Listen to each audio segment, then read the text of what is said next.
It is happening, ठीक है, पहले भी हो रहा था और अभी भी हो रहा है। Like I am teaching in the class, मतलब मैं क्लास में पढ़ा रही हूँ, तो कब से पढ़ा रही हूँ नहीं पता, और कब तक पढ़ाऊंगी वो भी नहीं पता।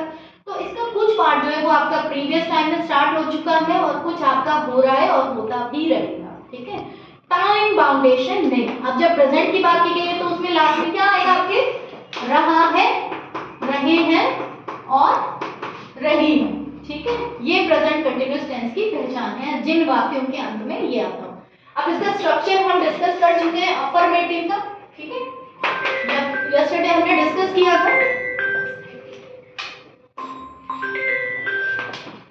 अफर्मेटिव का क्या होगा, सब्जेक्ट, ठीक है, plus is, am, are plus verb की फर्स्ट फॉर्म प्लस आईएनजी और प्लस ऑब्जेक्ट। जैसे it is raining since morning, सुबह से बारिश हो रही है, कब तक होगी पता नहीं, ठीक है।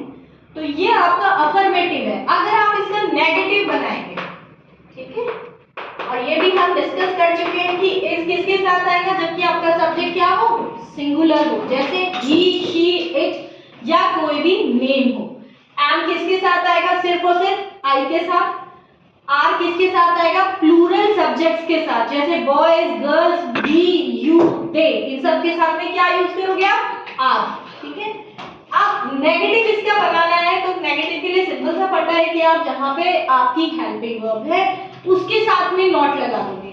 अब ये इजी वाली चीज स्टार्ट हो गई। आपने प्रेजेंट टेंस में क्या किया था, डू और डज था, आपको गेस करना पड़ता है ना, गेस किया था ना कि डू लगाएं या डज। इसमें कुछ नहीं करना, जो आपके पास में अवेलेबल है उसी के साथ में नॉट लगा देना। जैसे स्टॉप यदार्थ, subject plus is, am, are plus not plus verb की first form plus ing plus object.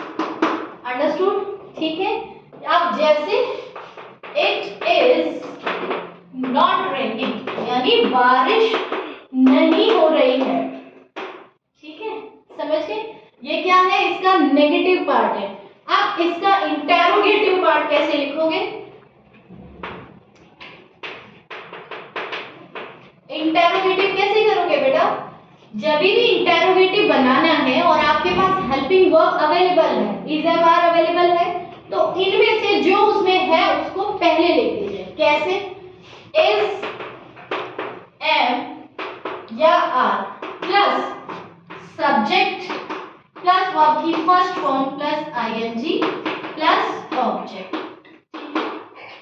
जैसे इज इट रेनिंग, क्या बारिश हो रही है, आप क्वेश्चन पूछते ना, इज इट रेनिंग। जैसे हम पूछते हैं इज इट ओके, क्या ये ठीक है, ठीक है। आर दीज गर्ल्स, ठीक है, ये तो आपका सिंपल सा हो गया present indefinite. Are you are doing your work, are you doing your work, क्या आप अपना वर्क कर रहे हो, ठीक है। तो ये क्या है, am I doing my work, क्या मैं मेरा काम कर रहा हूँ या नहीं कर रहा हूँ, ठीक है, क्वेश्चन है ना। अब जब भी हेल्पिंग वर्ब से आपके क्वेश्चन बनते हैं ना बेटा, तो उसका आंसर हमेशा यस या नो में ही होता है, ठीक है। हेल्पिंग वर्ब से जितने भी क्वेश्चंस बनते हैं उनका आंसर सिर्फ यस और नो में होता है, समझ गए।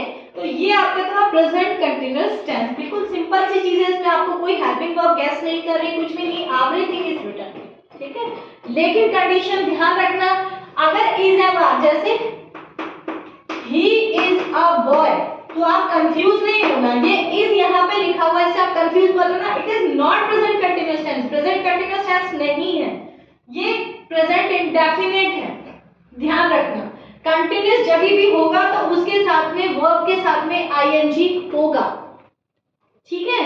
अब इस कंडीशन में लिखा हो जैसे यू आर स्टूडेंट्स, ठीक है, अभी भी ये प्रेजेंट कंटीन्यूअस नहीं है, बिकॉज यहाँ आर तो है लेकिन जीरंड नहीं है। वर्ब की first form plus ING, many times I have told you कि इट इज जीरंड, अगर जीरंड है तो कंटीन्यूअस होगा और जीरंड नहीं है तो कंटीन्यूअस नहीं, ठीक है। फिर वो सिंपल टेंस है आपका, simple present, it can be present tense, it can be past tense, understood, ठीक।